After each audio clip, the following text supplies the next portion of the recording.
The Nebraska Cornhuskers are in complete rebuild mode, Gary. So, of course, we're going to be having rumors and head coaching candidates lined up in the news all week.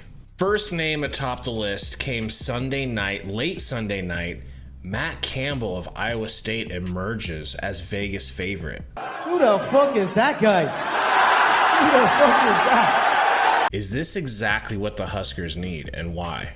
You know, going back to what you said when we started, he wasn't the favorite. When it first came out, it was Fickle, and I think there was another guy or two, and then him and like 2 or 3 guys were tied for third. They took the odds down, came back up, and all of a sudden it was him. I think you have the report of kind of what flipped it.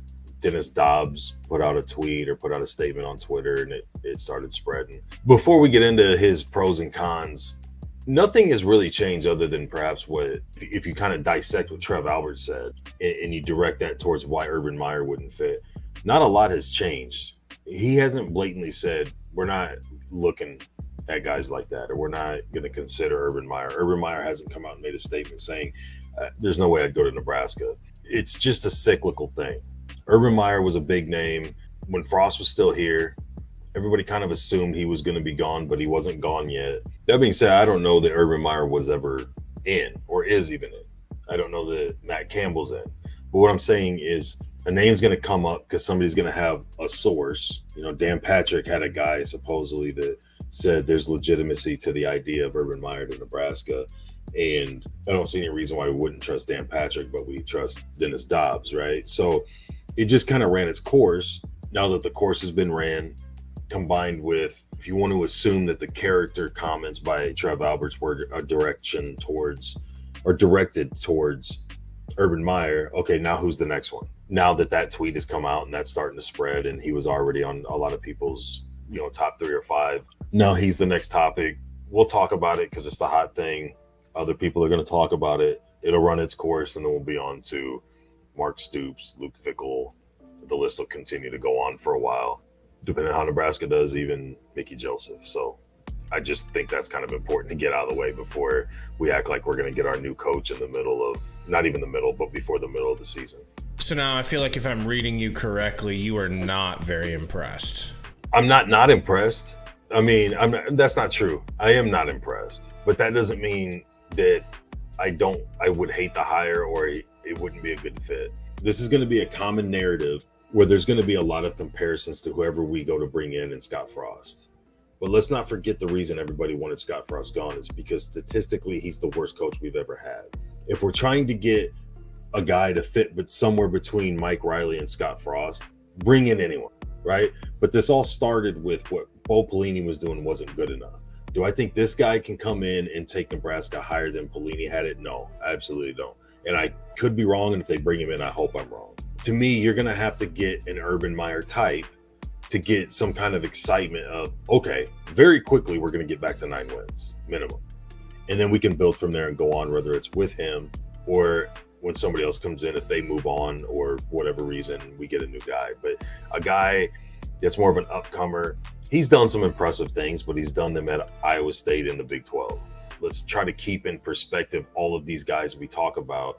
They're moving much like Scott Frost did. He looked really good at a lower tiered conference and a lower tiered school, and then came to the big leagues and got his cakes beat, right? So yeah, I mean, the Big 12 is pretty much trash, and they're not even the Big 12's best team. So right. Where does that leave you to, you know?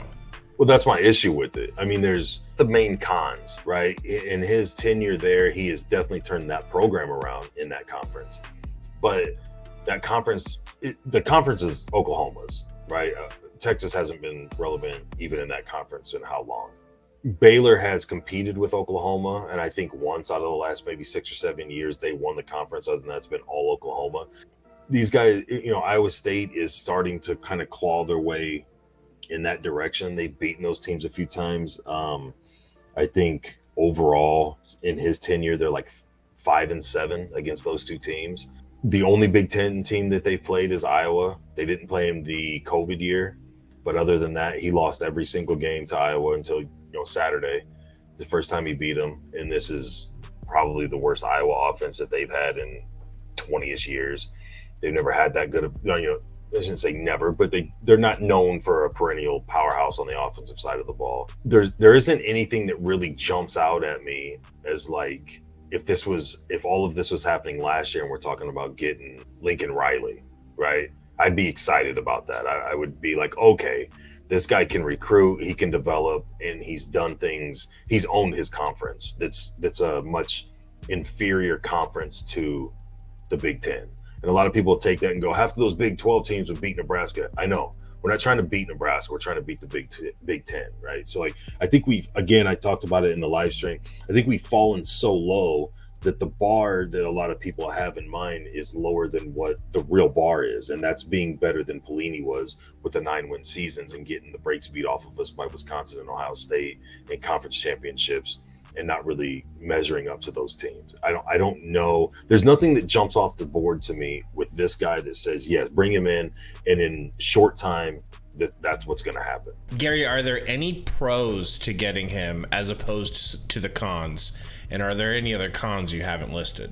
Yeah, I think there's going to be pros. Pretty much everybody we look at. You know, we've sunk to the depths that every Husker fan alive has never seen, right? So the problem for me with a lot of the young guys, and I think he's like 42 or something like that, 43, somewhere around there, they haven't been around long enough to take those stepping stone jobs to prove themselves to be the guy that we want, that we expect as a program, or at least that the AD and you know the higher ups are looking to get. You know, like we talked about, he's a defensive line guy. I think he'll more than address that situation. If you look at what he has talent-wise and what he's able to recruit and get talent-wise at Iowa State, he seems to be very good at getting the most out of guys on a developmental level. And I think most people, including myself, would argue that's been the biggest downfall of Nebraska through the last few coaches. We get these flashy guys or these guys that have good highlight reels in high school, and then they come here and they are kind of the same. They don't really explode and develop, or some of them regress. And I don't think that would be a problem with him. I think he would get the maximum out of more guys than we're getting now. I don't know that it would be across the board. And then, you know, in his defense, what could he do if he was getting, you know, 4-star guys, or, you know, a guy who knows what happens with Mickey Joseph. Obviously, he's probably going to leave if a guy like that comes in. But if you're able to get these higher recruits, I mean, it's not like we're pulling in 5 stars or anything like that. What could he do with better talent? The downside, again, is you're competing against teams that are getting 5 stars. You're competing against Michigan and Ohio State. You're competing against well-established teams that are very well-rounded in the trenches on both sides of the ball, with, you know, the Minnesotas and the Wisconsins and teams like that, Iowas, that, and again, he struggled with Iowa, but it's not with the talent that we have. So, I mean, you kind of have a back and forth, the chicken and egg thing. If you're for him or against him, there's good arguments on both sides. I continually go back to, in his records overall, his best record with Iowa State was a 9-win season. They lost the conference championship game to Oklahoma. I think they beat Oregon that year in the Fiesta Bowl. So they played in a, what do you call it, a New Year's Six or whatever the deal type of bowl. So, I mean, for a school like that, that's really good. I just don't know that when you're going through the bulk of your schedule, especially when we play both sides, you know, we flip-flop from both sides of the conference, you're not going to have a lot of Kansas and Kansas States and West Virginia when they're down, TCU when they're down, games like that, Oklahoma State when they're down. They seem to be very Jekyll and Hyde. You're not looking at 1 or 2 teams in the conference that are your measuring stick, you know? And again, like I pointed out, those 2 teams of late, because Texas has been pretty bad. When you look at like Baylor and Oklahoma, he has a losing record overall against those 2 teams. So what happens when that's the majority of what you're playing through your conference? And I mean, you could argue what the talent difference is between Oklahoma and Baylor as opposed to Iowa State compared to what the talent would be. You know, they keep saying Scott Frost was 4th or whatever, never had worse than 4th talent-wise in the conference and couldn't do anything. Again, yes, he could probably and most likely would do better than Scott Frost did, but is it going to be enough? Is it going to be more than 9-win seasons? Is it going to be competitive enough to try and compete and win some conference titles and have real possibilities of getting over that hump and competing, you know, getting to a level where you're looking at getting into a playoff? So what it really feels like you're saying then is you don't hate it.